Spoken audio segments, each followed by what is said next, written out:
Hey everyone, welcome back to Tourist Tabac Book Club. Today I am your host Andrew and I'm joined by my co-host Josh. Why, hello there. Hey, we're gonna cover Winter's Heart, so Wheel of Time series by Robert Jordan. It's book 9, and this week we're gonna cover chapters 11 through 18. So let's just get into it here. So first thing I wrote in my notes here is Nynaeve is teaching the sea people how to channel. Obviously it's important that anyone who has the ability to channel is trained for like Tarman Gaiden or whatever. And we see that with Rand training the Ashaman as well. But we see now that Nynaeve is teaching the sea people. Little bit of a funny scene where we all know how Nynaeve is. She's Yeah. very stubborn, but the sea people they don't really play a trick on her. They do it intentionally, but the lesson that day was learning how to shield someone from the source. And they're like, hey, let's shield Nynaeve and see if she can break out of it. And we're going to try to like flip her upside down because they want to see for sure if it's hard to break out of it. And then they discover that she can't break out of it when they're bonded together, which, Yeah. yeah. And this scene was interesting because you get to see Nynaeve get a little bit of PTSD from when Mogadine Yeah. was torturing her because when they're like, oh, we're because not only is she like she's tied up, right, like by the force, and so then they're like, oh, flip her upside down, and all that stuff, and like that's exactly what like Mogadine did to her. So I Yeah. can't remember whether it specifically said, "Oh, not like Mogadine," but I think it did like hint at it that Nynaeve was still like, "Oh God, not again, please no." And then you start to see her panic and sweat, and then that's for me that's where this whole scene really kicks in because not because we actually get like something happens books ago still affects our characters now, so it shows Robert Jordan didn't forget about that character development. Yeah, that's a really good point. I don't think she mentioned it. If she did, I maybe missed it, but I'm glad you brought that up because I didn't even think about that. But that is true that that's exactly what Mogadine did to her when she shielded her. So yeah, that's a nice callback to like a previous experience that was Yeah. traumatizing for Except her. Nynaeve wasn't butt ass naked like Um, in the dream world she was. oh yeah, true. Yeah, he loves to do that. Make I people like it too. naked. Yeah. But it's kind of funny too because it's just like you're gonna do this to your teacher. Like I feel like in a Yeah. normal classroom, the students aren't like, okay, I'm gonna like take the lesson we just learned in like, for example, like a martial arts class or something. I'm just gonna beat the shit out of like my teacher. Yeah. It's like, It that is an interesting dynamic too yeah, cuz Robert Jordan takes the old like I'm going to train you guys for, cuz it's our deal. Don't necessarily think that's a trope per se, but it's right. just like he takes a normal situation to whether it's a teacher training a student and flips it on its head. And it's what keeps it interesting, you Yeah, know. definitely. And Cuz it cuz otherwise who would have cared? Like no one would have gave a shit Yeah, I about even this scene. debated on like even adding this to my notes, but just because of the part where she gets shielded and stuff, otherwise I probably wouldn't have even added it. So yeah, it backs Yeah. up like what you're saying. And it also And shows like how the sea people view the non-sea people and like the way they view authority. yeah. And yeah, exactly. How their ranks work. Like they only really respect like people from their own clan and Yeah. from that rank. Anyone else who's not a C person is basically the lowest form of rank everywhere else. Yeah, Yeah. pretty much. So I can't. You'll have to remind me if I'm wrong, but was it before or after this scene where Ran and Min show up in a closet and then Rand's like, I gotta go see Nynaeve, and then he like transforms himself into this fugly looking dude with a hunchback, Yeah. and Min's like, go. And everyone keeps giving him looks and shit, and then Min's like tells this one woman, some servant lady, it's like he has a really important message for Nynaeve. Get him to her immediately. I'm gonna go. I gotta go do something else. And Rand's like, if he fucking goes and grabs Elaine, or if Elaine and Avienda, I'm gonna like but I don't know what I'll do. I'm like, Yeah. all right, we all know where We this all is know that's gonna going. happen because he said that, but yeah. Yeah, I can't remember if that happened in this or if that happened. It Someone mentioned just in case. Yeah, I believe it happens right after this scene because yeah, they like leave the class and stuff, and then yeah, Rand is like trying to get to Nynaeve to talk about his plan, which I can just go into that right now, I guess. So yeah, Rand, disguises himself to go see Nynaeve. He doesn't want to see the other two love interests, like you said, Avienda and Min, but he talks to Nynaeve and he's like, "Hey, I have this really there's this possibility of us having this really powerful magical object, and if you and I both use our full force because you're the strongest of the women, we might be able to cleanse the male half of the source." So obviously that's like a pretty tall task. And Lan even mentions that if it doesn't work or if something goes wrong, then Nynaeve could die because it's going to require such an insane amount of the power to do. Mhm. Do you Um, think? yeah, go ahead. Oh, sorry. I No, was go like, do you think they're gonna try to do that by the end of this book, or do you think they're gonna save it for like man. the next one? I hope so. I hope so. I know we're gonna get further into this, and we're gonna like go back to talking about Matt.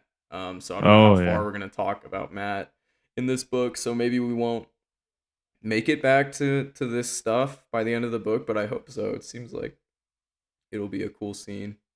Mm-hmm. So. So right when you think Perrin's finally gonna get something done, Matt comes back into the Well, story. it's even funnier because we were just talking about last week. We're like, hey, maybe this is just Robert Jordan's like style, where it's like he does a lot of Perrin and then he does a lot of Matt and he does a lot of Perrin, but like in this book he has all three of them kind of in it. Yeah, So I love that. yeah, no, I prefer that for sure instead of the big lulls between the boys, the Mm-hmm. But squad. I squad. I like the scene where when Rand is well, going back to the scene we're on, Yeah. when Nynaeve and Lan walk in, and Nynaeve's like, "Who's this ugly fucking guy just standing by? I don't Yeah. fucking know him." And the lady leaves, and then she's like, "Oh," and then like it seemed out of nowhere, like it just transformed, He gets like tall. evaporations. He Yeah. gets tall, and it's Rand, and then her first thought is, I can do that, but I guess he doesn't need to know right now that I can do that because that's not what's important. But I can do that. It was just like, God damn it! uh, It's like that's such in character with her, and I think it's hilarious. But she has grown in a way because I feel like old Nynaeve would have been like, "Oh, I can do that. You're not so special." But then here she only like thought it. She didn't like say it. yeah, definitely. And then the whole conversation they're having lands. Lan and Ran have like an understanding that Nynaeve catches on to where Lan's always looking at Rand like he's really dangerous and that he could potentially do something, so he's always on guard. And then Hmm. Rand understands that Land understands that. So Rand knowing that just accepts it and kind of just chills, being like noticing it but not putting too much emphasis on it, as like, I know you're doing this for a reason and I respect it, so go ahead. And on Eve is like, "Ah, men." it's Right. just it's such a uh an interesting You know that relationship. I know that you know that I know that you know that I'm dangerous. Yeah, what did you think about that whole scenario? Yeah, Because like, it like was funny for sure. I think it's funny anytime Land calls Rand a sheep herder because it just like throws you back to like this dude was literally just like a farmer in book one. yeah. And now he could, in my opinion, he could just use the one power and just annihilate land. Like, Yeah, like the no, like the power scaling is like, is crazy, right? yeah, Because like book yeah, one, Lan was like a badass. Like he was yeah, very powerful, like in the scheme of the Fellowship, and now he's like the weakest dude. yeah. I granted, in any warder compared to anyone who can wield the power is going to seem pretty weak. They made that Yeah, yeah, absolutely. apparent apparent in the first, I'd probably say in the first like 5 6 books. It Yeah, was pretty apparent that if you could wield the one power, and you're good at it and you know what you're doing, you could basically be unstoppable. Yeah, no, magic They in this is almost. insane. And it's, even in book one, I remember with, like, Lan, when they fought the first Forsaken, he just got knocked out in the beginning of the fight. They just Yeah. threw him up. I'm gonna push you up against the wall, and then Yeah. and then just knocked him I out. But I yeah, forgot about that. yeah. After many books of this, it kind of just seems like warders. I mean, they can fight on their own, but like in magic fights, they're very useless. So like really, they're just kind of They're good they're like in scouts, and they're like good, information yeah, gatherers. information gatherers, but it not like how it is in book one where they're like primarily fighters. Like now they're not really as useful as a fighter. But yeah. Yeah, I did feel like they have like that intimidation and uh the brand. I don't want to say brand. They have like like the presence or the reputation. There we go. They have Yeah. the reputation, so that in itself will strike fear into their enemies, which always makes them second guessing before they bother attacking. Yeah, definitely. So, but So, that's all yeah. I had on that scene. I just thought it was Yeah. pretty good. Yeah. So next we have the the intersection of what I call the love square. Oh my god. Normally there's a love triangle, but like we were saying, Robert Jordan kind of he changes expectations. In this case, it's a love square between the three women and Rand. Hey, But I'm okay with it. I'm yeah, go no, for it. it's all good. I mean, we know what this is, who this is written for, like the target audience. I mean, it's like guys like you and me, right? It's not gonna be a lot of Yeah. women reading this, so It is like 15 bucks. yeah, it's we know who the demo is for this, but yeah, Rand, is in the room with all three. It's very awkward, because Elaine and Aviend are expecting him to give them more attention, I guess, and he kind of is just brushing them off in the beginning. He's like, I got to get out of here. Like, I'm a danger to everyone. Let me just get out of here. And His Min, of course, who's like the only rational person in this entire fellowship, is like, dude, you can't fucking do that. And he's yeah. like, all right. But Dude, his rambling was so damn funny. Cause like, yeah. cause I've been waiting for this scene for books, for Yeah, like it's so been many so books. long since they've all really been together. And this was like one of the first times where Avienda just wasn't being kind of like snooty. She just was kind of like, yeah, I like you. And he's like, oh Yeah. shit. And it's Elaine walks in, and it's just so funny because it's like this is the moment you've been waiting for. What's gonna happen? And then Rand's just like, oh yeah, I gotta go do this, yeah, somewhere else, and yeah, whatever. It's like dude, go get. And I'm like, this is exactly what I thought he'd do. Yeah, But definitely. then they like, uh, what was it after they and it was funny that they just busted into Nynaeve's room. And then right in front of Nynaeve, like they're talking to Rand, and Rand's like, I love all three of you, each of you the same equally. And then Nynaeve's like, Rand, you wool-headed fucker. How dare you say that to, to them? And then out of nowhere, all three of them were like, yeah, I love you too. And we're willing to accept that. All three of us want to marry you and all this shit. And Nynaeve is like, it says like she lets out a squeak. And I was dying. Oh, that is so funny. It It's is just hilarious. it is really funny. And it I, makes me think, if like almost if like Tiger Woods was in a room, and then like all his mistresses started coming into the room like, "Hey, by the yeah. way, I love you." And then he's like, I got to go." And just kidding. I mean, I love all of you. Uh You're so good at soul bonding. I mean, you're so good at golf. Let's soul bond or whatever. yeah. Yeah. Let's soul But bond. this is another thing when I don't think the like the thing Min saw where it says all three of them will have something to do with Ran. I don't think it's gonna as cookie cutter as it's made to seem. And the reason for that is because when Cad's Wayne in the earlier book said that in order for him to wield a specific that's those specific Ungreal or whatever, he needs to have like other women like channel with him and stuff. Right. And so I think that's what Min was like seeing, and all three of them fell in love with him. I don't see. It's like I don't know if I know all three of them like fell in love with him, but I don't know if that was like because he's Treviran or Telviran, Mhm. uh, gonna be used for the Ungreal. But the whole love thing, I don't know if that was fate or not, or if that just ended up happening. Yeah, that's a good point. Especially, yeah, I mean, yeah, after Cat Swain says, he's gonna need women already, he's trying to use Nynaeve, just because she's the strongest of them. But yeah, no, it definitely makes sense. That maybe it's not. It's just maybe he's Tabiran or what. Because they do.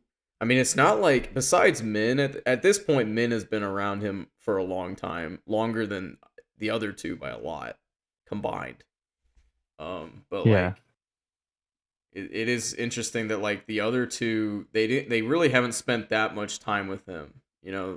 Elaine spent that time with him in Tyr for that one book, and then Avienda was with him when he was just traveling like in the desert. But other than that, he hasn't really been around the other two that much. But they're still like super in love with him. So yeah, you wonder if it's just like if he's Targaryen or like what it is. It might not just yeah. be Min's thing. I'd say it's probably been with Elaine the least amount. Yeah, Avienda's second. Obviously, he's been with Min for, but long that time but those now. are but those are just like the books, because like to us it feels like a long time. But how much time is actually passing Yeah, that's between true. the books and in between the books? Yeah, that's a good point.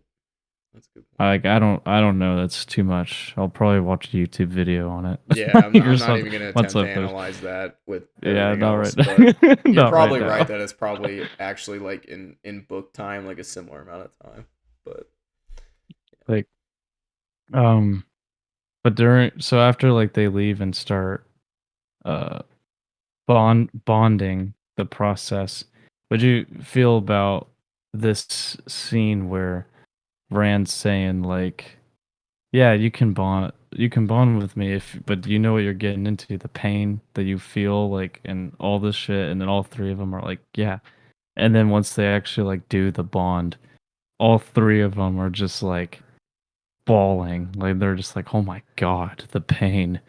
And Min's like, "I had no idea." And Elaine's like, "What the fuck?" And then Avienda is like, the car." So, but yeah, but yeah, I did this laugh when scene was Avienda was like, awesome. "You're the Caracorn." Like, Um, I love this scene. Almost made me tear up.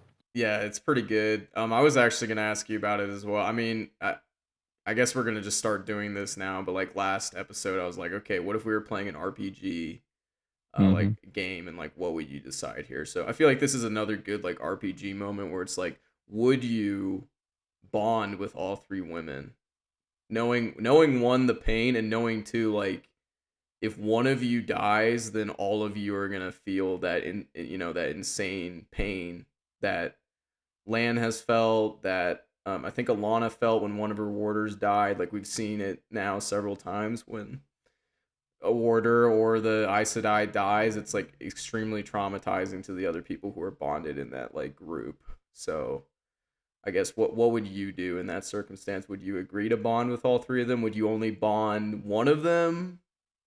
Would you just not bond any of them? What would you do? I'm starting a harem, brother. I'm getting all three. Uh, but but in like so like I came across this other video accidentally, but it was talking about like what does someone like want in relationship? What do they want in love? And you'll have to, since you're actually like in a long relationship, you'll have to tell me your thoughts on this too because it relates to the book. But like they're saying how you want like people in general just yearn for people to like understand them and feel what they feel. And when they finally find someone, it's like you do that for them and they do that for you, and then you feel better because and you're not really looking for someone to solve all your problems, just for someone to like understand why you feel certain way with stuff.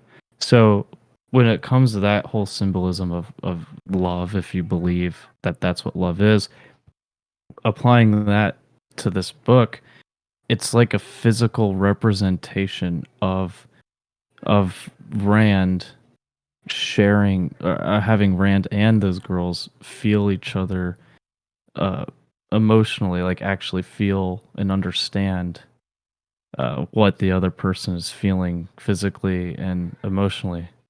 So like I mean, obviously I've never been like in love with anyone. Like I have love for family and stuff, but like how do you feel about that That's a comparison? really cool take and an amazing analysis of the situation. I would have never like thought about it that way, but I think that's true to a certain extent for sure. Like one aspect of like a long-term relationship is definitely that where like you both understand each other and you both understand how you feel about certain things, and it usually goes back to like what are your core values, right? Like I think for most relationships, you got to have at least some of the core values have to line up, right? Like otherwise, it's not really gonna. There's not gonna be a foundation. But I agree with you here, where it's like, um, this is a physical representation of that, and it's a very powerful representation of it. In comparison, I'm sure Robert Jordan could go down the path of like explaining it emotionally, and we would understand what he's saying, like what is described in the video and what you're describing right now. But this physical representation really like makes it clear. So I really Yeah, like that take. I think that's exactly what he was trying to symbolize with this.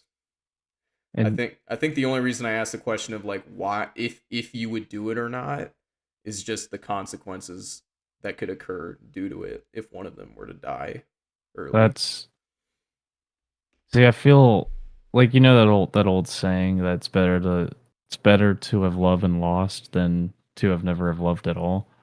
Yeah, definitely. Because we all have a wide range of emotions, and we all crave all of them, even the painful ones. I don't care who you are. Like you crave feeling literally everything. So I'm not just giving that an excuse to why I would do it, but if all in this like in Rand's state, like if I'm in Rand's state and I have three beautiful women who are just like who are willing to help me, then because if anyone needs fucking help emotionally, it's Rand. So uh, if I was in his state, then hell yeah, I could use all the support I need.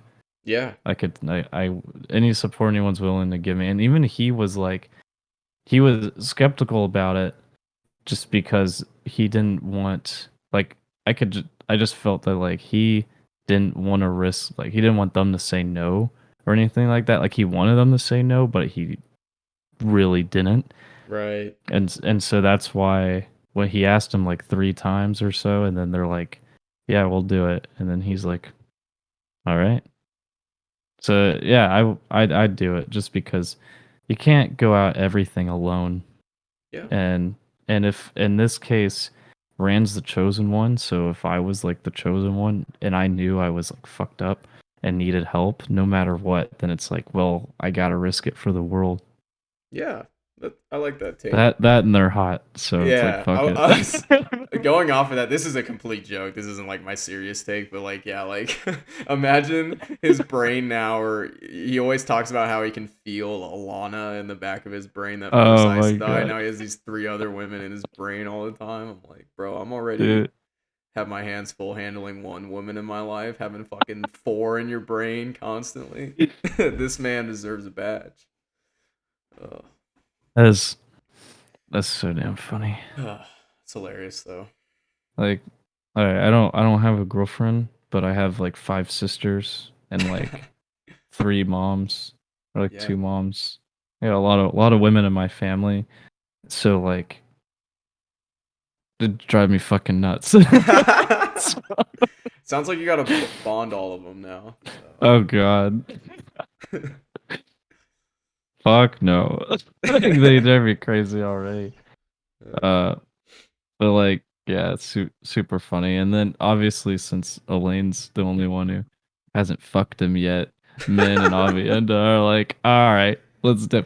And this part was I was cracking up the whole time. This was such a good chapter. When Rand and Elaine are boning, and then everybody feels it. Oh They're all my just god. like, Yeah, I'm and just then, like even even fucking Robert, what uh Alana. Bird Lana. No, yeah, well, I'll get to Alana, but it's Elaine's warder, Oh yeah, yeah. Roberta. Brigida. Brigida, Yeah. yeah. Even Brigida's feeling it. And she's like, I'm gonna go stop this shit right now. And then Avienda's like, no, bro, you bring shame. And she's like, I don't give a fuck. What is she doing to me? It's- This scene that is is just so like funny. this scene is like, okay, we know who this is written for. Yeah, for the we ladies. yeah, I don't exactly. know. Yeah, absolutely. It was, oh my god, it was just too good. It was they uh, could feel the fire, like they're blushing, and then Avienda and Min are trying not to think about it. Uh, and, and they're trying to get to know each other, and it's like it's weird because okay, so when I was like thinking of this, it's kind of like, let's say, like me and you, like when you visit and we're in the living room and we're just talking while like my roommates or whatever are just like fucking yeah, very just going loudly in the ape next shit. room. Yeah. Yeah, and it's like we're just sitting there like, yeah, cool. What do you want to do? You want to go smoke some Two Rivers Tabac? Yes, sir. Hell yeah.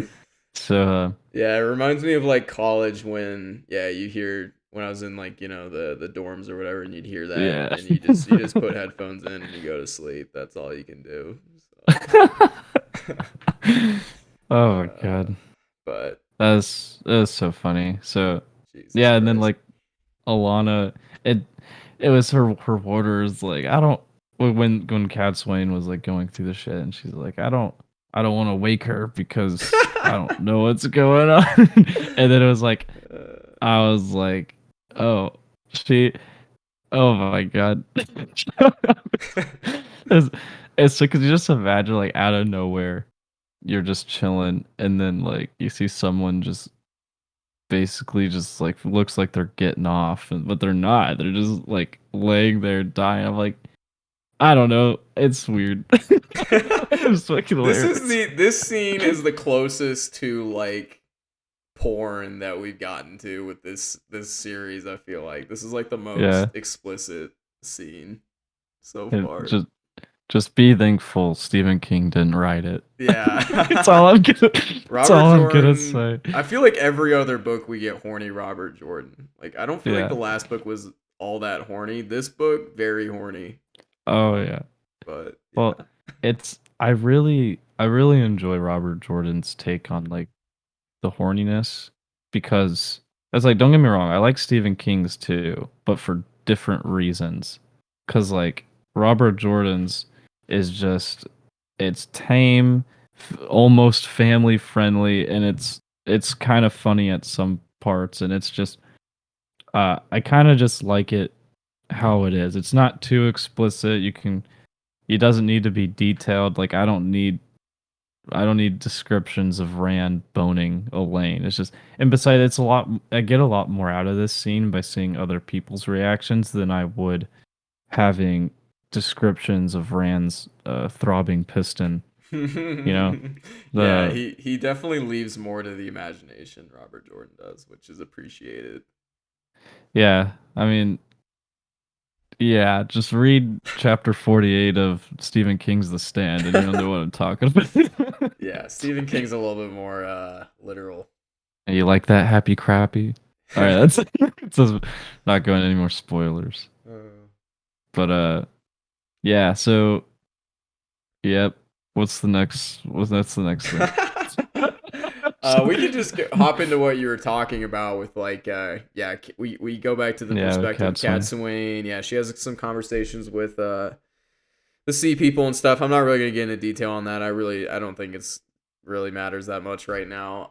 But something I will point out is one of the Ashaman was able to heal a stilled Aes Sedai. So Nynaeve obviously was able to heal people who had been stilled or gentled, and now we have an example of a man doing it. So it's possible to do it with either half of the source. But that's like honestly like the only important thing there. And then Alana, like you said, passing out.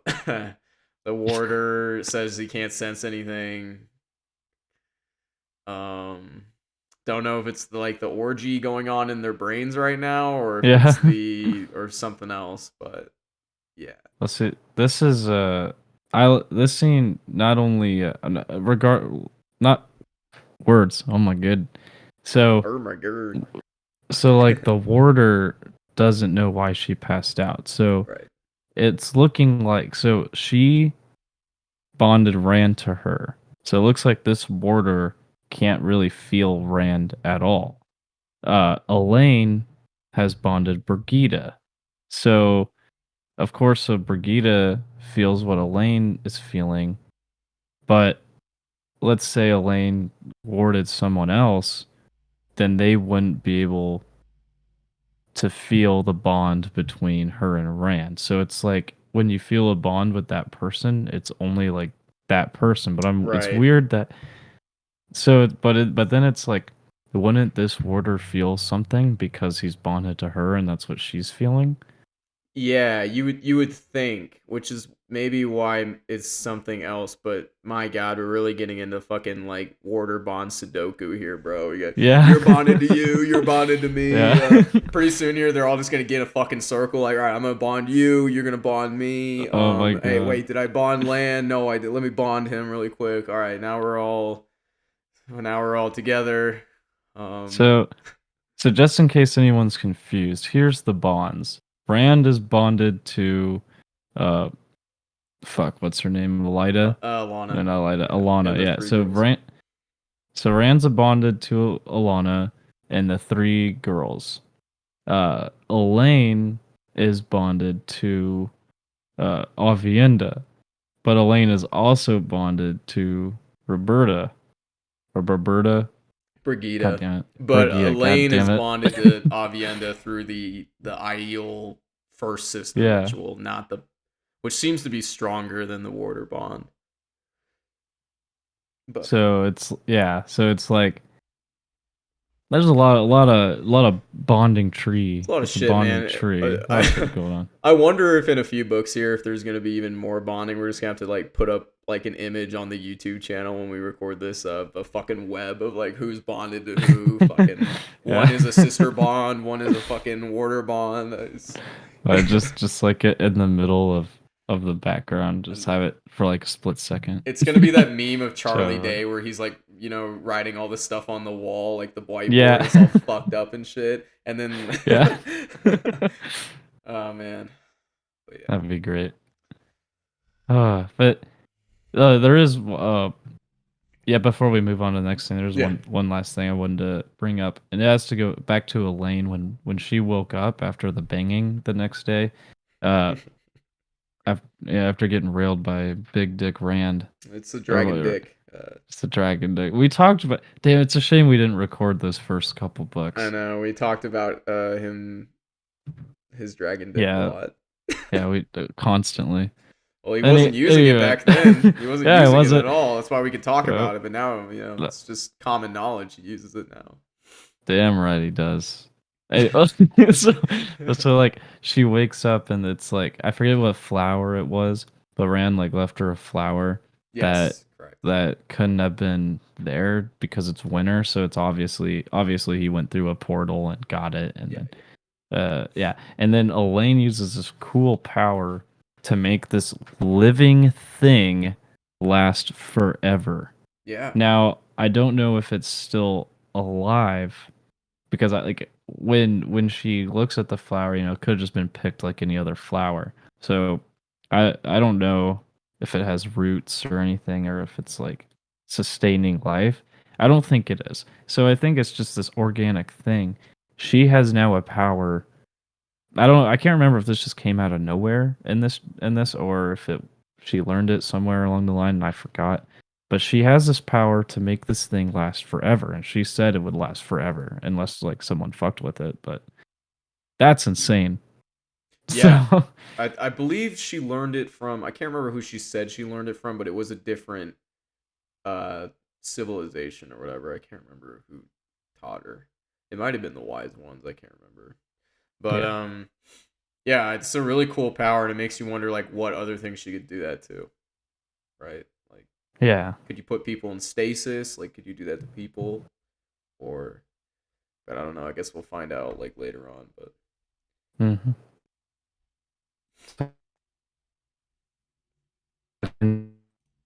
So Cat Swain's going crazy because she doesn't know where Rand is, and that's right. pretty much her ordeal. If there is more more, I'm pretty sure there's more important stuff going on with her with the sea people, but I don't really want to go into all of Yeah, they that. just yeah, they just wanted one of their wind finders back from her and she's like I'm not going to give it back. So I didn't really write it in my notes cuz I was looking at that. I'm like that's not really that important. But Yeah, just read the book. yeah, All she's just right. talking with the sea people basically, but yeah. All right, so the next part is there's a lot of big scenes in this section. There's a lot of big Yeah, I scenes was in this damn section. It's surprised. actually a really good section. So the Forsaken talk about how they know that Rand is going to try to cleanse the male half. All right, so they think Rand's attempt could even destroy the world if he fails. But because they're all really powerful channelers, they'll be able to sense when him and Nynaeve attempt to do it. So basically, this scene is just setting the stage for when they attempt to do it. The Forsaken are gonna like portal to them and try to kill them, basically. Yeah, which is gonna be awesome. And even when they, so like Grendel, told what's his face, the man one, that Demon Dread she or whatever. Demandred, Yeah, Demandred, Demondred. Yeah. Demandred. When she told him like if he succeeds, you won't need the protection of our Lord anymore. Right, But, which is yeah, yeah, but then she's like, how trustworthy would you be under like with him? Like how trustworthy would you be knowing that you don't need him anymore? And what will you do? You're the one who lost Rand anyway, like all this shit. And he's just like, oh, she makes a good point. So we'll see. So he had now. So Demandre has a lot riding on this too, because he's gonna lose trust because you can trust him because if he doesn't have, he'll go insane. If he exactly. doesn't. So it's like it's a lot riding on this for him, I guess, or at least that's what Grandal's making it seem. Definitely, especially yeah, like you said, he'll lose trust. All the males will lose trust if they allow this to succeed. So But yeah, I mean that's basically all they talk about. yeah, I'm glad we that's got to see them. yeah. It's been a while since we kind of checked back in with them, so it was good to know that like it's just good foreshadowing of like when they attempt to do that. There's obviously going to be problems. Hmm. So next, another big part where we're introduced to Tuon, I think Tuon. Yeah. So she's the One. daughter of the Nine Moons, right? And from many books ago, it was Hmm. prophesized that Matt had to marry the daughter of the Nine Moons, or else they would all die. So it's a big deal Yep. that she's like now part of the series. And what's even more interesting about it is she's a Shan Chan like highborn lady. And she even has like her own slaves. Some of them are Damani, which are like the Aes Sedai slaves.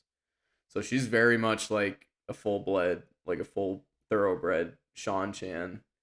Her mission is to go to Ebu Dar, which we're gonna find out. Matt is there. Um, keep tabs on High Lord Suroth, and then we find out she needs to make contact with Ran and get him to bend the knee to the Shan Chan because their prophecy is if he doesn't do that, the world will be destroyed. So obviously, uh, Yeah. obviously Lots it's a of the big world being deal, destroyed.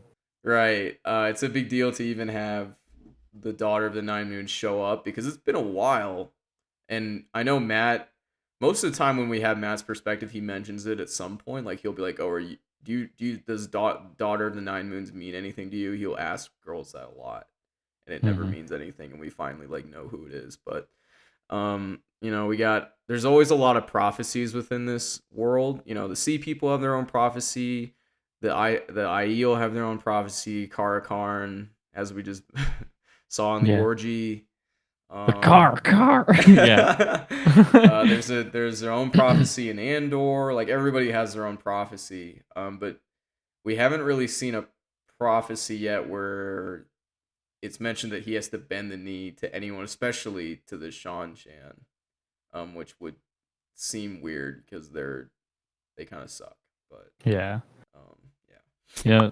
It was book 4 when we got this prophecy because it was when Matt went like under the dungeons and shit and then met with those like 3 sorcerer women or whatever. It's like some like ghost people or something. I can't yeah, really remember. something like that. Yeah, And then they're speaking in the high speech that Matt could understand, and so it's been since book 4, and we're yeah, I on think book yeah, 9. literally 5 books. Yeah. So I was glad that we finally got something.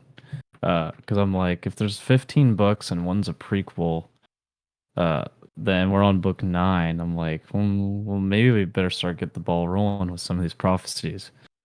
Dude, I'm So hyped. Like we were talking about how he kind of breaks expectations or changes expectations.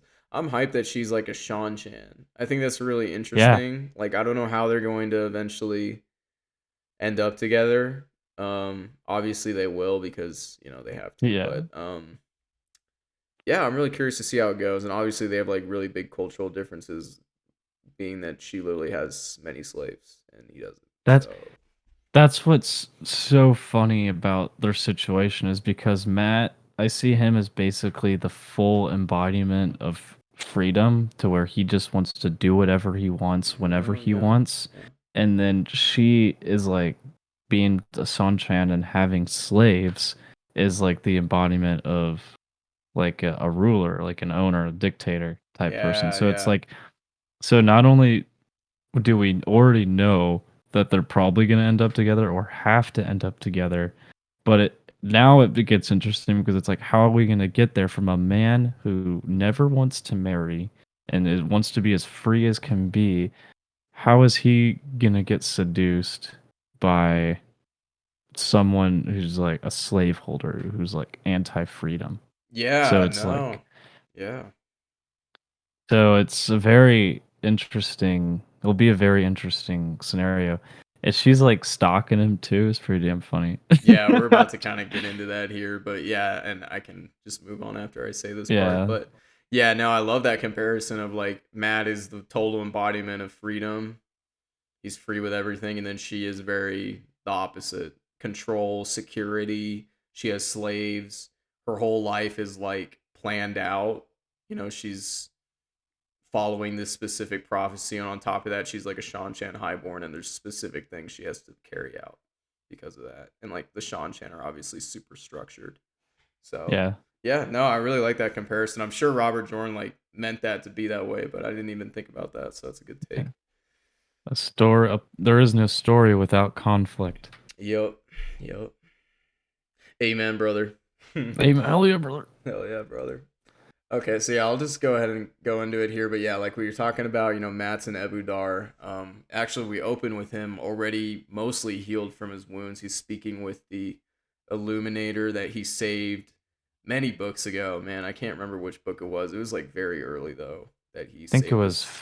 5. Yeah, it was I at think it was book least 5. several I books don't know. ago. I and so he's talking with her. She actually, I think she gives him like a riddle or something like that on how to like create fireworks. So I don't know if that's going to be significant later on, but um, yeah, like I said, his wounds are nearly healed. So now the Shan Chan occupy Ebu Dar, the city that they were originally in, and he's still the basically the sex slave of Queen Tylin. Yes. Very Basically. much so, and everybody knows it, and it's pretty funny how they like describe it. I mean, it's funny, but it's also like we've talked about. We didn't record those episodes with when this relationship first began, but um, yeah, I don't know how to describe it. It's just like it's weird as a man where he's like he is basically a sex slave, but he's a man, so like people don't take it as seriously, and they're kind of just like, dude, just suck it up, even though he doesn't want to do it, you know. Yeah. So it's a weird situation, but anyway, Yeah, it's like if the roles were reversed, yeah, then it wouldn't be funny. exactly. But So since it's a guy, it is. exactly. So it's kind of funny, but it's also like it makes you think about how we view those things in society. Yeah, For because I'm sure. not gonna sit here all high and mighty and say I wasn't laughing my ass off when they were like pinching his ass and Yeah. he's like, how dare you? He's like some motherfucker, and I'm just like, and I'm laughing because like knowing Matt's personality, uh, it's funny. So, Exactly. And he does but it to yeah, he's done it to like girls before and stuff too, but when it's done to him, he's like, "Oh, what the fuck?" It's like, "Yeah, but you do that." So yeah. So it's like, so that's why I can't be like, I'm not like upset or anything because it's like yeah, Matt kind of deserves it. exactly. So Yeah, he's getting somewhat. a taste of Okay, I'm not yeah. saying he deserves to get raped. I'm just all I'm Yeah, yeah. saying. No, I know That's what you not what mean. I'm saying. Yeah, yeah, yeah. No, no. I know what you mean. It's a delicate Yeah. like topic cuz it's like I think when it was written, in the late 90s, it's like it's whatever, but like nowadays like when you really think about it, it's like, man, that's I mean, we still kind of think that way, but yeah, like, it's whatever. Yeah. So So well, but what's next on the docket? so the queen, like we said, who basically owns Matt as like a sex slave now. The queen, Matt, and the populace have all like sworn fealty to the Shan Chan within the city because I mean they don't really have any other choice. They'll die otherwise. So they talk about that a little bit, and then Matt devises to use the circus, Lucas Circus, to try to leave the city as like cover. And I believe this is the guy who has the calves, right? This is the guy. Yeah. If you recall, I don't think we recorded this. Did we record that? I No. don't think we did. No. Yeah, No, we where didn't. Nynaeve constantly talked about the circus man's calves. Just absolutely hilarious. It was super funny. Yeah. Cause, cause like I have a lot of sisters, so when I asked them, it's like they said I think one of my sisters said that yeah, like it could be, depending, but like I think they mostly just look at the ass. Like if you have a nice firm juicy ass, Yeah, I I don't mean, know. look at Matt getting pinched all the Look at time. that, yeah, So, exactly. Robert Jordan knows what the ladies want. They want ass and calves. apparently. So, yep. Yeah, that, that's Yeah, per same guy. I love it. um so after that, Matt's kind of and yeah, feel free to like stop me if you want to like talk about anything in detail here, but yeah, There what yeah, go ahead. or I don't know if you're about to get if you're about to get to it, let me know. But I was just gonna say how this is like around the time where we learned that Tom, Julian, and Oliver are still alive, and Yes. Yeah, good point. Yeah, thank you for bringing that up. I didn't write that down. But yeah, they're all in the city as well.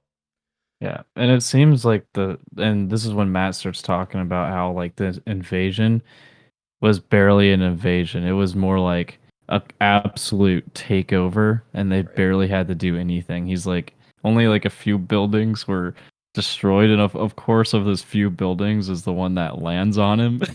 So that's pretty. But like he's seeing it as unlucky, uh, but I don't think it is because I think it's his luck working for him to get him to with this Nine Moons chick. So Yes. Matt sees it as unlucky, and he's like, "When will my luck turn around?" But the thing is, he's been lucky this whole time because he needed Agreed. this. This had to happen for him in order to meet her, On which top he of eventually that, does. he's under the protection of Queen Thailand now, even though he's a sex slave, essentially. He's under the protection of Queen Thailand. If he was still trying to like run out of the city and the wall didn't fall on him, he might have just died. The Shan Chan might have just shot him dead, and that would Yeah. be it. So the So fact that that he got stuck under the wall and then conceivably Queen Thailand's men or whatever found him, he has yeah, her protection now. So and and I know some of the complaints, when we weren't recording at the time about the whole section of him and her. Oh, to this book, this cat. I all right. So we talked about books ago about when we were recording about how Matt's relationship with the queen was kind of or like we felt like didn't really like it a whole lot, how it ended up being, but we are like at the end of the day fine with it. I feel like this book now kind of makes up for that feeling where it's like there was a reason to that whole thing, even though Matt came out of it kind of like, but now it's like that whole situation had a purpose because it kept Matt safe now. Yeah, yeah, I So absolutely agree.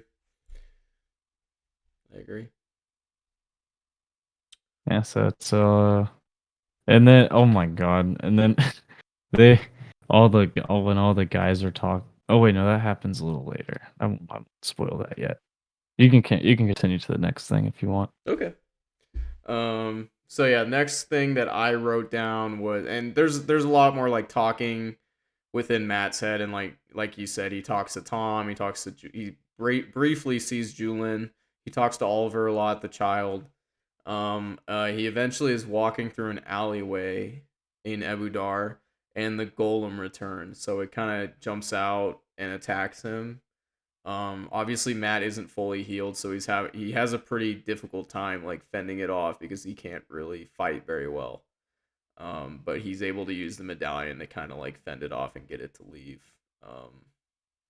But we see again how it can shapeshift, right? Like it is able to shapeshift and like make itself like a snake essentially and go through a hole that's really small and it goes away.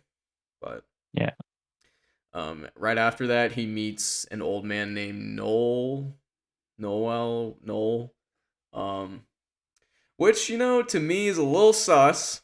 Just gonna say it's a little sus, it's just a little. just a bit. And the old man's like, "Hey, I got kicked out of the tavern. I don't have any place to sleep. I was actually coming to this alleyway to like sleep." And Matt's like, "You know what? I'll just bring you to the palace and you can sleep with my men." And I'm like, I don't know. I don't know. Would you do No, that? Would you do that? I don't know. well, because like he did. So the thing going through Matt's head is like this guy basically just saved his life. So Matt's like, I can't just let him sleep in the gutter. Yeah, that's fair. S- I just s- like if Matt was a shittier person or like a shitty person, then he probably would have been like, oh yeah, the dice. But I think he, I don't know whether he's like trusting the dice or if he's just like, "Ah, I can't let you sleep on in the gutter after you basically saved me from this attack." yeah, What would you definitely. what would you do? It's tough because I don't know. Like, it's just convenient for him to be there, but like obviously, as we know with these young male characters in Robert Jordan's writing, they aren't very aware of like traps. So That and they're Telviran, so they could yeah, just be like, "Oh, maybe it was fate saving me." but yeah, I think I'd still do it because I feel like you have to. But Yeah. yeah, I wouldn't Moral be. obligation. Yeah, but uh yeah. Speaking of moral obligations, this has nothing to do with the moral obligation. But what are the odds that the golem decides to go after the one person who has something that can actually harm him? Yeah, Yeah, because he could have followed Nynaeve and Avienda, right? It was that's yeah, yeah, that's a or good and point. That's a good. It makes me more sus of the old man. It's like, why is yeah. he attacking him? I don't know. Oh, and then I think it was a part before this attack though. I'm sorry for going back, but I just No, you're good. remembered this part and it cracked me up. I But think it I know what was you're about to talk about. Go yeah, ahead. yeah, yeah. It was. when Tom and Oliver and all that were talking about like resting their head on this one lady's chest and Yeah. stuff, and Oliver's like, yeah, when we study or when she reads to me, I get to, and then Tom's just like, yeah, I get to he's like, after I play on my whatever instrument or whatever, he's like, I get to lay my head on those magnificent pillows, and I'm just like like dying, and then Matt's Uh, like, I just can't fucking do this right now. He's like, everyone gets to fuck who they want to except me. And I'm right. And it's so funny because Oliver's like a kid and he like constantly mentions this isn't the only time that he mentions his teacher's like boobs and like her attractiveness. it's so Dude, I funny. would do anything. He's like a 10-year-old. I'm just like, what little boy doesn't like boobies? That's True. all I'm gonna say. Yeah. I mean, it's a good time. It's definitely we're definitely on the horny cycle of Robert Jordan right now. Oh yeah, I don't know why anyone thought this was like The the downs. slope, the It's down slope, because this is awesome. only ramping up from here. Honestly, I'm really digging this book. Yeah. Anyway, We know Tom likes to hook up with younger women, but the kid just sent me. The kid was so funny. yeah. I was No, what's so much more funny is that like the kid is just like he's like, yeah, yeah, I get to lay on some boobies, and then Tom's like, yeah, well, I get to fuck those. I'm like, Yeah, he's like owning a 10-year-old. It's like yeah, yeah, that's what got me. It was so funny, and it's then I think it was Julian has like a secret lover or something. yeah, he does too. Yeah. We haven't seen her, but it's alluded to, and when Matt like says, "Oh, you can leave if she won't go with you, then there's plenty of other women that would say they would and blah blah blah." And then you could see he actually gets like upset, Yeah, and he's just he's like, yeah, he's very yeah, serious. he's like, "Oh, look at my lord, knows all about love," and he's like, "Oh, look at him, look at this." He's basically just the modern day. Oh, look at this guy. Oh, look at this guy Yo, over this guy here, Mr. fucking Big Dick. Mr. Big yeah. Cock. Let's look over. Everyone, Yeah, look at he him. thinks he has a Uh, dragon dick. there's a dragon dick. You He ain't thinks L he can Thor. bond fucking 4 women. Think you can bond women? Nah, dude. And I heard that if the queens, uh, what do they call them? Like cuties or whatever. Yeah, the If the cuties. if the queen's cutie comes back in a rough state again, she'll make him pick a switch or something something Yeah, out. yeah. God. We're from being from Kansas. Did your mom ever make you pick a switch? No, no. Did No. yours? Yeah. Nice. Yeah. My At least mom it is was Filipino though. sometimes. She just like hit me with a flip flop. It was less devious. It was just flip flop to the face. Dude, that's funny. It's like the most Filipino thing ever, but yeah. Yeah, even so my brother-in-law is Filipino too, and I think he's even said some shit like that as Yeah. well. It's surprisingly painful when they like put some weight into Yeah. it. That's like with the Switch, if you ever get whipped by a Switch, ask for the thicker one because the thin one is what cuts and slices. So Oh, ask for the thick bitch. It's a trick because you think since it's bigger, it's gonna hurt less. I mean, you think since it's bigger, it's gonna hurt more. That's a lie. The smaller ones hurt way more. that's some despicable shit, man. Just it's also a kink for uh, some people. yes, Thailand. Yeah. Well, why else would you have so many slaves? Yeah, What else are you gonna do to them? apparently. What's that? I don't know. Whatever. Uh, What's Yeah.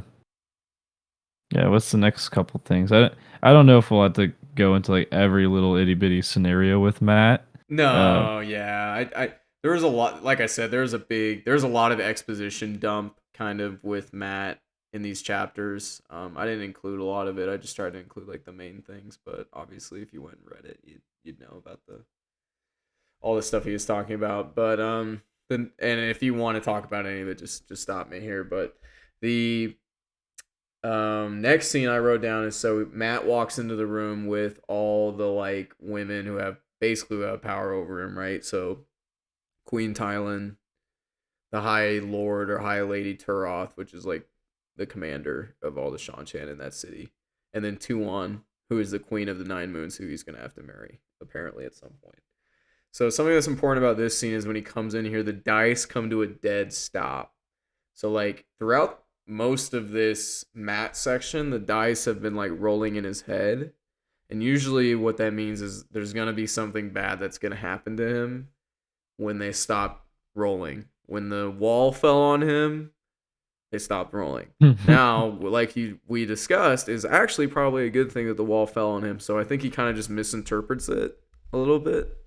Yeah. But in this case, the dice stop, and he's sitting there, and he's like, "Oh God, what's gonna happen? What's gonna happen? What's gonna happen?" And then nothing really happens, right? At least immediately. But we know with like Tuon being the Queen of the Nine Moons, and him meeting her the first time, that's probably why the dice stop because it's like, okay, this is a big moment where he's meeting her, right? Um, Hmm. and he, going off of the like sex slave thing, but Tuon like examines him almost like a show, like a horse or something, like an Yeah. animal. Like she, looks at his cloak, she looks at his body, she examines his face, like she, grabs his chin, and like looks at him, and then she offers to buy him from Queen Tylan, and Queen Tylan's like, he's not a slave, he's a free man, he's not for sale. And you see, it's kind of funny, but you see Tylan kind of like tense up on that, right? Like she Yeah. doesn't she She doesn't wants want him. anyone, yeah, uh, having anything to do with Matt. And she makes it a point as well, like when he's around serving women in his room and stuff, she makes sure they're like the oldest people in Yeah. the in the whole fucking castle, which is that's hilarious. that's so But funny. yeah, so Is isn't it so funny that like Matt, who through most of the early, I'd say like the first half, is the one who's like a womanizer, right? And yes, then now the second half so far, he's the one being like manonized or whatever. yeah, getting And it's like it, handled, yeah, yeah, and it's almost like a just desserts type of thing, you know. absolutely, absolutely. I think it's So, hilarious. It's a great arc. oh yeah, will he learn anything? So far, he's learned nothing. Yeah. So, which is, uh, I can now like see why a lot of people are saying like Matt is like their favorite character or one of their favorite characters. It's just he is just so damn funny because yeah, he's like he he's a dick, but he's not like a really mean dick. He's like a soft, non-threatening dick. definitely. And this whole I section don't has know. made me like him better too, because like you said, the first half of the book he's like a womanizer kind of, and like usually those characters don't really change much, like those kinds of like the rogue type character who like does whatever he wants, like doesn't usually really change, but he's not really changing right now, obviously, but he's having stuff occur to him that he was doing in the first half of the book, which I think is, yeah, like you said, like kind of karma. Um, so it's been funny. Yeah,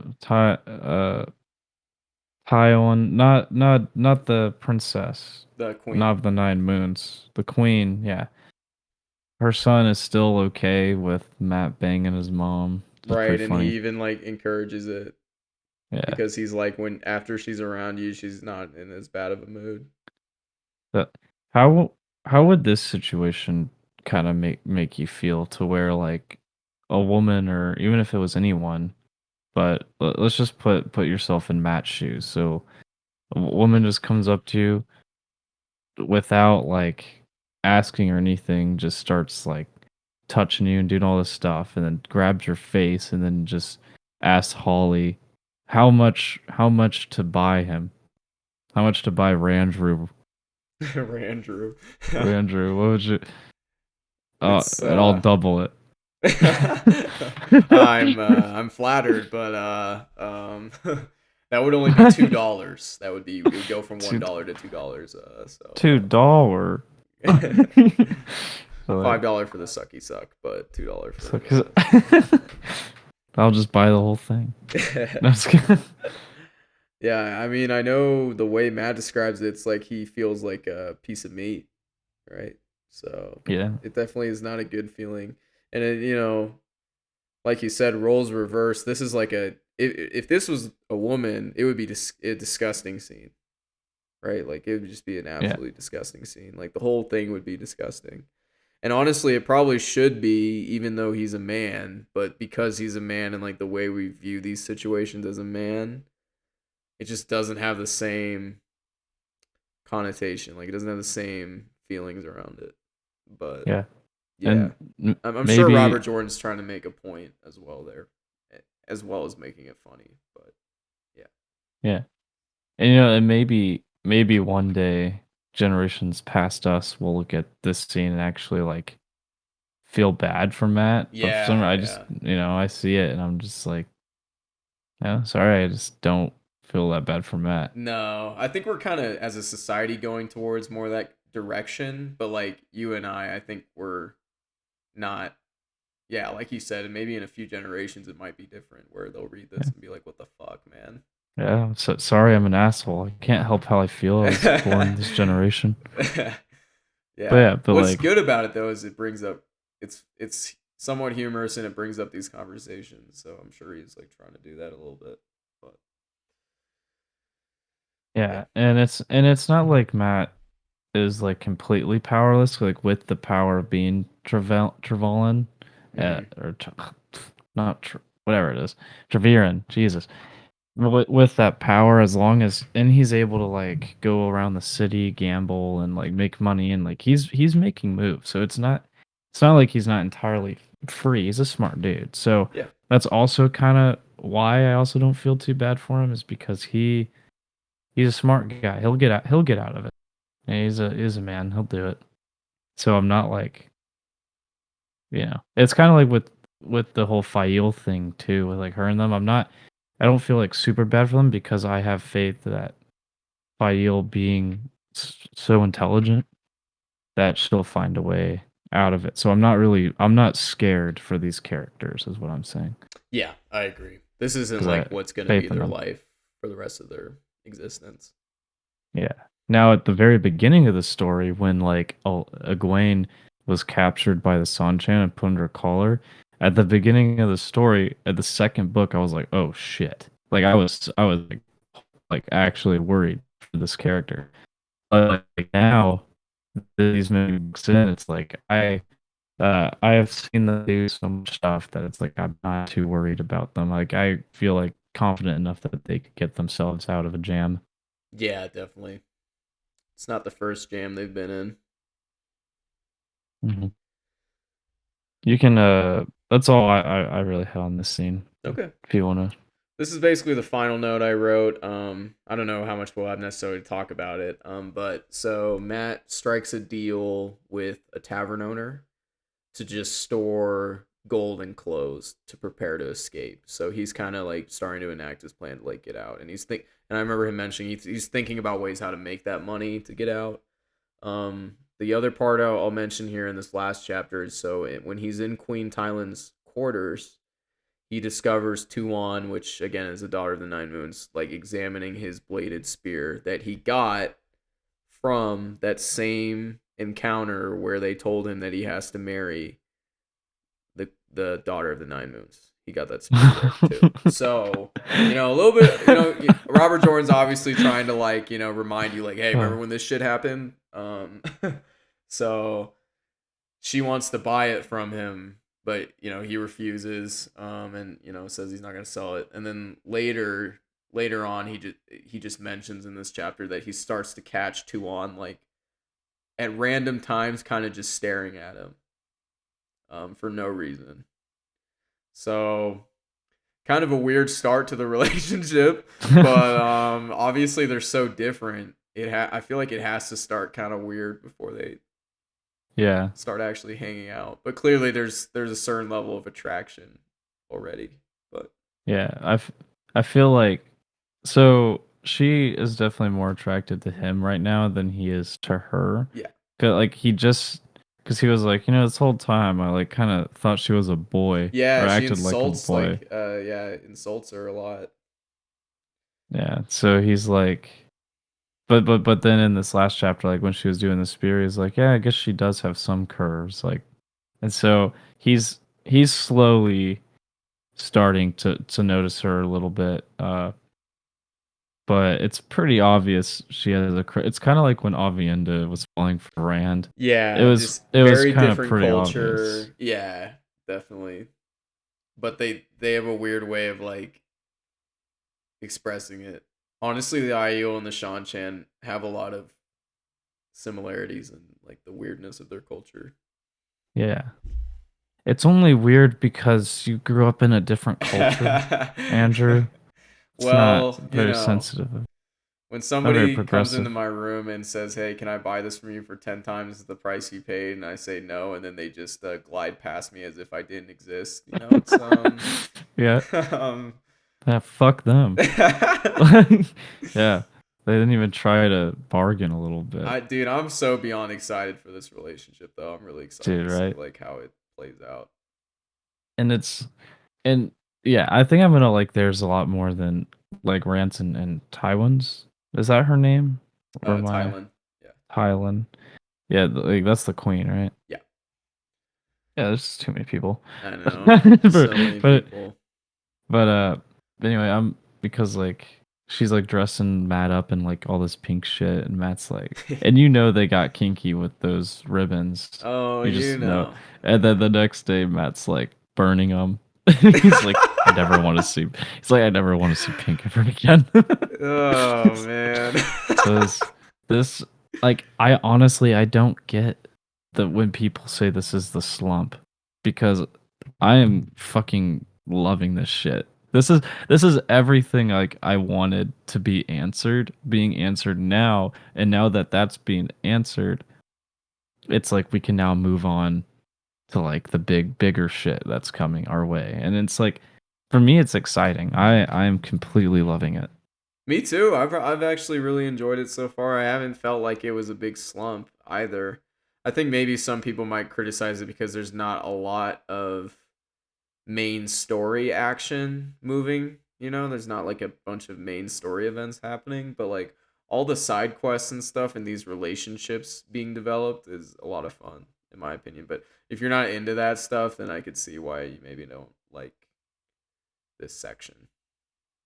Yeah, cuz I'm gonna like if I compare like this series to Lord of the Rings again and in a quick comparison is that like Lord of the Rings goes straight to the point. Every single place is you're just only one purpose. Get that fucking ring Yep. to Mount Doom. Yep. And that's the whole thing.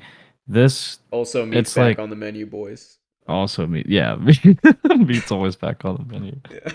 But you're vegetarian. Yeah. So really, it's not back on the menu, but Fake meat's back on the menu. but hey. uh But then, like, so like this book series, it's like, okay, let's get Rand to Shale Ghul and defeat the Dark One, but there's like a million fucking things to do in the meantime. So It's literally like a video game. It's like you yeah, drop into the fucking RPG long ass video game. It makes me think of like The Witcher 3 or something where it's like, okay, the end of The Witcher you need to like fight the Wild Hunt. But there's so much other shit, to do before that and all these side quests and all these relationships and stuff. So it's like, hmm. yeah, it's cool. So what are your predictions for the next 8 chapters or for the rest of the book thus Dude, I far? hope it's I mean as much as I know we were just talking about how like we're going to cleanse the male half of the source. That's sick. Don't get me wrong. That event's going to be sick, but I really want to see more development of this relationship between Matt and the Sean Chan woman first. Hmm. So, I guess it's not really a prediction, more just like I hope we get a little bit more of that before we switch gears to another perspective. But knowing Robert Jordan, we're probably gonna switch perspectives like fucking a chapter or two later. But Next chapter. yeah, yeah, and then not mention this shit again for like 2 books. But I hope we have a little bit more before we switch gears. Yeah. But what about you? What are some of your predictions? So this is how I think it's gonna go down. I think at the end of the book, Brand and Anif are gonna cleanse the male half of the source. Yeah. And then I think that Matt's whole love story isn't gonna be like I don't think they're gonna end up together till probably the next book. But I do think we'll get more stuff with them. I think Matt's gonna be put in a position to where he's gonna have to engage with her a lot more. And I really hope that we end parents thing. Like I hope we get Fail back by the end of the book, and that we kill the prophet and blah blah blah. Because now we have so much more interesting shit going on. Like at first I was like, yeah, parent, I'm excited, but like thing it's so like so I'm glad that parent's back in the book and such, but it's out of everyone's stories so far, besides Egwene's, because Egwene's kind of a little boring to me too. But Perrin's, uh, like, it's surprisingly just I'm just not into it as much as like now Matt's back and Rand's story and all that, and I find it a lot more interesting to me than Perrin's. So I kind of want Perrin's to get resolved this book too. But we'll see if it gets more exciting as we read the book. Dude, I actually agree with you. Like in the beginning with Parent, I was like, hell yeah, we're gonna have like a fun like rescue thing. They're gonna have to fight the Shido and Mishima. But yeah, now I'm more interested in like yeah, the Rand shit going on. Let's have some more orgies. And then Yeah. Matt Matt, yeah, with this Sean fan because dude, like you said, it's been 5 books. 5 books of anticipation of Matt meeting the girls he's gonna have to marry. So I'm excited for that.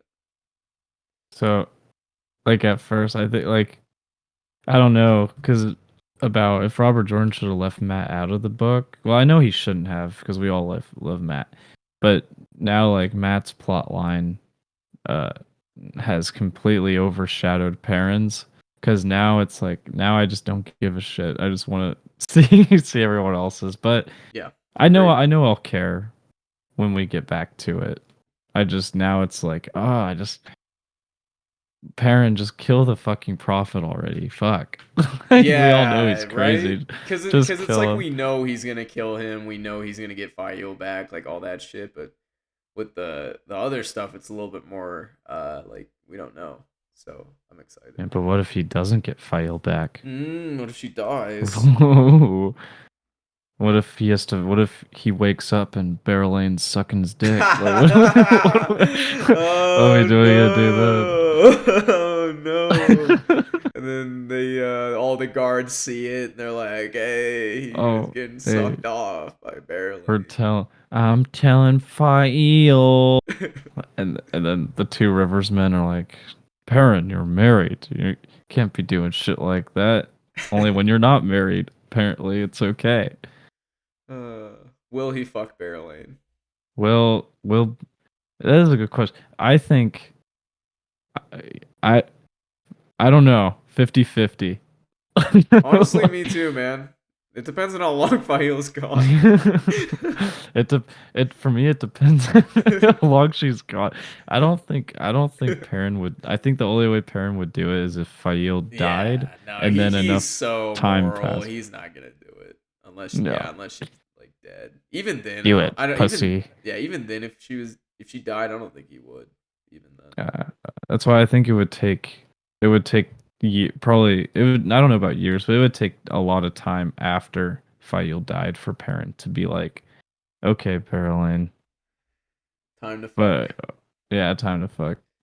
And then I don't, yeah, it's just because like if you're that low and depressed, and after a while, and you see like the one woman who's like attractive, like hitting on you and all this stuff, and Or you're you just like, see Oliver's teacher apparently.